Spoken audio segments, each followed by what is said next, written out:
have a distinguished political panel who's going to break everything down in just a moment. But first, let's begin on Capitol Hill. We are joined now by Wisconsin Republican Senator Ron Johnson. He's one of 6 Republicans who have indicated they will vote in favor of the deal. Senator Johnson, you've made some news on this. Let me ask you what was behind your decision. Hello, Larry. Well, first of all, I'm as unhappy as anybody that we're going to bust those Budget Control Act spending caps. I don't like that at all. But at the same time, I'm looking economically. The worst thing for our economy is really going to be threatening some more government shutdowns. We need to bring certainty to our economy. That's really, from my standpoint, really what Paul Ryan was charged with, is prevent government shutdowns. We're going to be doing that with this agreement through fiscal year 2015. I think that's a good thing. And so I just want to get out and announce the fact that I'm willing to support what the deal that Paul brokered with Patty Murray. Don't particularly like it, but I think this is probably the best thing to just get this behind us and let's move on and let's strengthen our economy and start creating jobs. Senator Johnson, I hate labels just about as much as you hate labels, but you are regarded, at least in some circles, as a Tea Party senator, and this would make you the first Tea Party senator come out in favor of this bill. Have you had any feedback, negative feedback from those backers?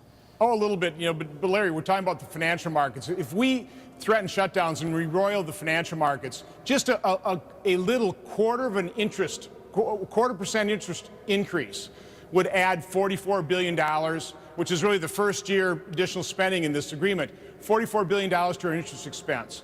So again, we've got to grow our economy. Another good little factoid is even with meager economic growth from 2009 to fiscal 2013 now, we've added $669 billion of revenue through meager economic growth. So let's not do anything to harm economic growth. Let's get the economy going.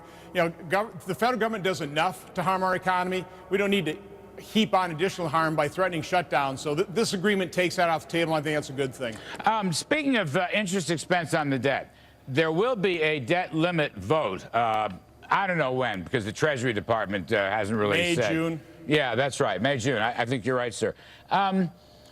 Paul Ryan said over the weekend on one of the news shows that there will be some Republican demands, or they'll want something to go along with an increase in the debt ceiling.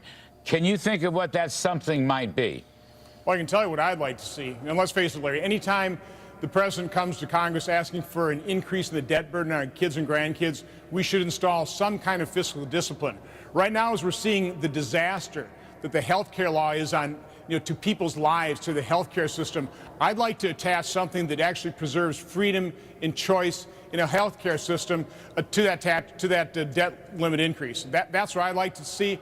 We could attach some energy provisions. We could attach just some good government provisions, an automatic continuing resolution if we don't pass appropriation bills. There's a number of things we can take a look at that I think would strengthen our economy, that could potentially limit the damage of the health care law. So I'm hoping we're looking at that in a very strategic way.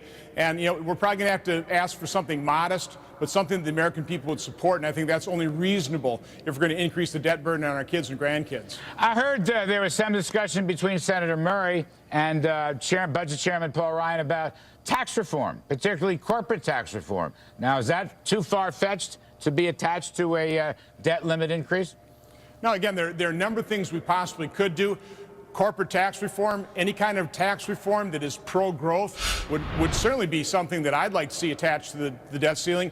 Let's see if, we've got Max Baucus is in favor of it, Dave Camp is, so there's some bipartisan efforts to do tax reform. So, maybe this can be the start of something good where we start working together for the American people to create economic growth and start creating a far more robust job situation. Just one last one, Senator. You're going to come back and stay with us. You're being very gracious with your time this evening, and I personally appreciate it very much. Do you have any concerns that your Tea Party backers will rebel or revolt against you? I mean, you've got a lot of Tea Party senators, and again, I hate these labels because it's more complicated than that, but you've got Marco Rubio, and you've got Rand Paul, and you've got others that will not agree with you on the votes tomorrow, I reckon. Maybe I'll be wrong. You got any danger, any political dangers for you? Well, Larry, one promise I made during my campaign is I'll never vote with my reelection in mind. I'll vote what I think is in the best interest of America and Wisconsin. I think that's what I'm doing here. From my standpoint, we need to do everything possible to remain unified as fiscal conservatives, as moderate Republicans, as social conservatives, because if we're unified, we have a chance of saving this nation financially and culturally. If we're divided, we lose and America loses. So I'm just hoping everybody in our coalition, it's got to be a broad spectrum coalition. We need more people supporting us, not less. Purity is not possible. We've got to actually recognize that our 80% friend is our friend. Yep. Actually, that's a great point to close on. This is, in effect, this was a 70% deal regarding the sequester. And I worked for a guy years ago named Ronald Reagan who always said, give me a half a loaf now, and I'll get the other half of the loaf later. So there's some of that, too. And Ryan was a protege of Jack Kemp and Ronald Reagan. Anyway, Senator Johnson, please stay with us. Sure. Because coming up, we've got our ace political. Will Paul Ryan's budget deal save the GOP from itself? That's the title of a column I just wrote. My answer is yes. Not everyone in the world agrees. Here now is former Democratic congressional budget aide Stan Collender. And we also welcome back Dan Holler with the Heritage Action for America. Senator Ron Johnson, being very kind and gracious with his time, is back with us. Dan, let me go to you. I know you're not a happy camper. I myself, I just want to say this is like true confession. If the votes were there, I would be in your camp, okay? I want 100% sequester. I want 110% sequester. But I spoke to Paul Ryan over a week ago. He said the votes were never there, so we got 70% sequester. Is 70% of the loaf good enough for you? No, I don't accept the premise that there are not the Republican votes in the House to maintain current spending levels. I think that if we, I include you in this, Larry, came out and along with Senator Johnson said our goal is to protect the sequester, that's exactly what we're going to do. We are not going to give in to the Democrats' threats to shut down the government by increasing spending. We're not going to do it. I am pretty sure we could have avoided this spending increase and maintained the leverage of the sequester that may very well get us those real entitlement reforms down the line. Well, okay, look, I agree with every one of those policy objectives. Let me just add one thing before I get to Stan Collender.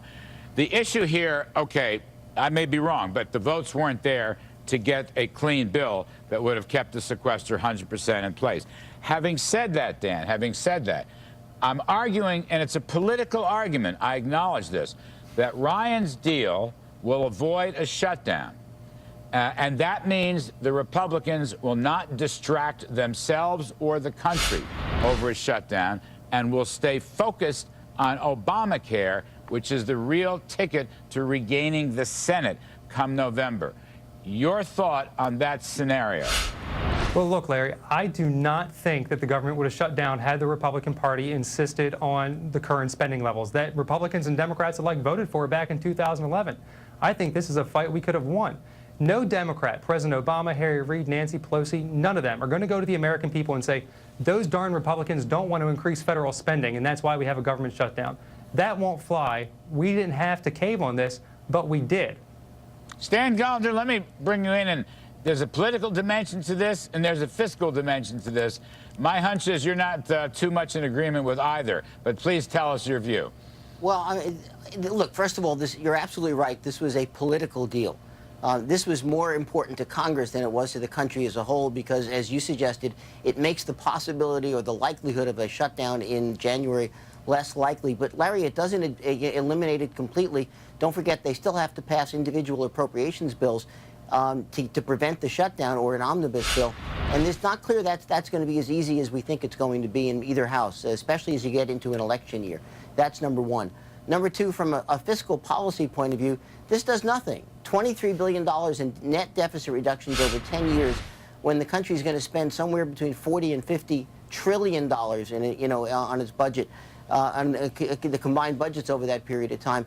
I mean, there's nothing about reducing the deficit that's significant here in the slightest. It's barely a rounding error.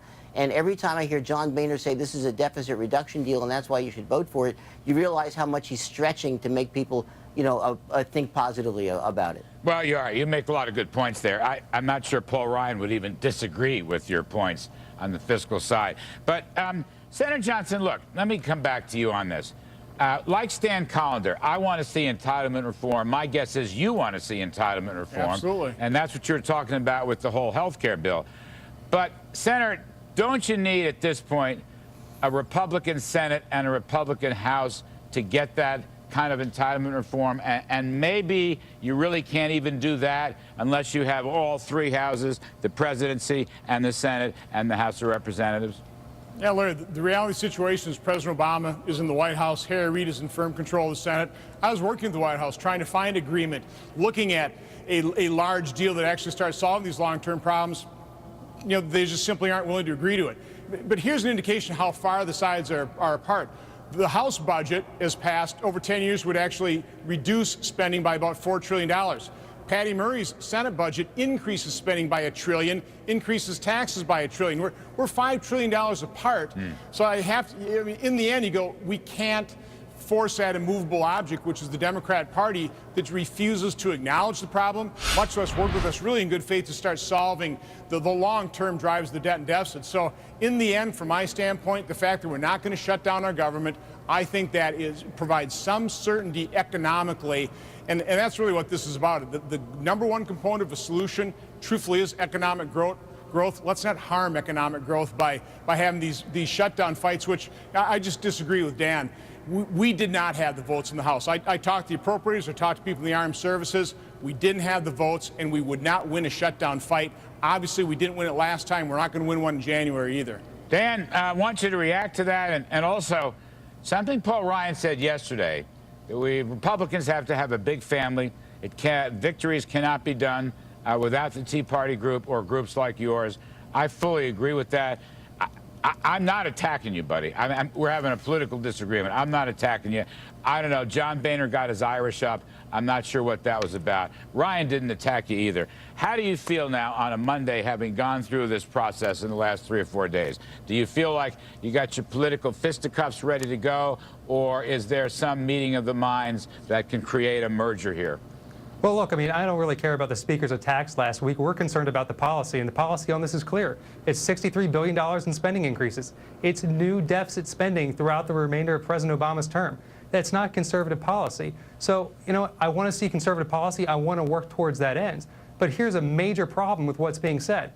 If the Republican Party in the House is not strong enough and united enough behind small government principles to maintain the sequester, we have major issues in this country. And that is extremely alarming. So I don't accept, and I know what people said behind closed doors, but you won't have those people if forced to cast a vote. And it was a Republican priority, if it was Speaker Boehner's priority to maintain the sequester, I'm pretty sure his folks would fall in line. But if they wouldn't, we have serious problems, and we're not going to get that entitlement reform, even if we have Republicans in the White House, Senate, and the House. Stan Collins, I want to give you the last word on this point. At the beginning of this process, the Democratic budget wanted to abolish the sequester, and they wanted a very substantial tax hike, as you know, so-called loophole closing. They didn't get either. At the other side, Mr. Ryan wanted to maintain the budget caps, but he had to settle for 70%. He didn't really get any tax cuts. He did, however, get some small entitlement reforms. Don't you think the Republicans actually got the better of this deal? I don't know about better here. I'm not going to add some kind of normative discussion to this. There was a compromise here, Larry, and one of the and that was unusual in itself over the last 5 years. Don't forget, one of the tenets of the Tea Party is that compromise is a sin, and compromise is collaborating with the enemy. That was a major change, and I don't think we understand fully the political implications or repercussions of this. My guess is the Tea Party folks are going to have to go after one of the more mainstream Republicans, one of those who compromised in a Republican primary. This is not the end of the fight. This is just the beginning. I gotta give Dan Holler the last word on that one.